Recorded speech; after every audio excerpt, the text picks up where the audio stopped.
Alright guys, here you go. You talking about something good. Follow this very simple recipe and you're going to love this, and you can put it in a jar and it'll be shelf stable for a year or more. First off, let me say this is a Rebel canning method. You do you and I'll do me. I hope you enjoy.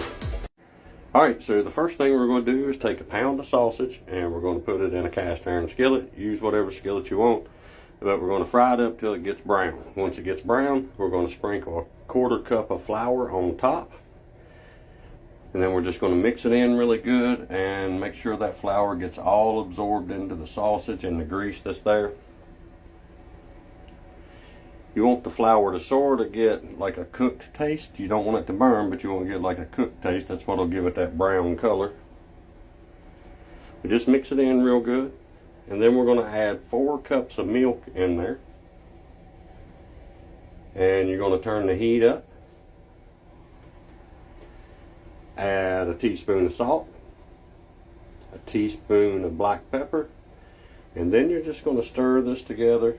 And once it starts to come to a boil like that, I like to stir it constantly, just making sure it's mixed really good. All the flour gets used the way it's supposed to, and it thickens up really nice. So you're just going to stir this till it gets to the thickness you like, and then it's going to be ready to put into some jars. And I'm going to show you how to do that. Alright, so now all we're going to do is just fill our jars up with this gravy, leaving about an inch head space. Just fill it up right to the bottom of the threads.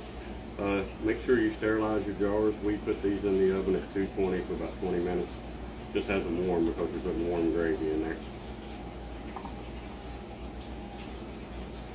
About like that. Okay, so now you're going to wipe your edge off. Put a clean ring, a clean sanitized lid on there, and a ring finger pipe. Alright, so I ended up with 9 pints of gravy. We're going to put our warm jars in warm water, and we're going to pressure can these for 75 minutes for pints. Alright, so once you reach 10 pounds of pressure and your jiggler starts to jiggle, that's when you want to reduce your heat down and let this jiggle once every 5 to 10 seconds maybe. But just keep that pressure at 10 pounds and set your timer for 75 minutes for pints.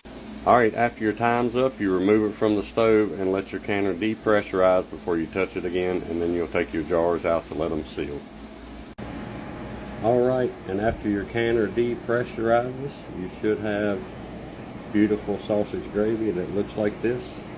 You just let it cool down and it will seal as it cools down. Enjoy.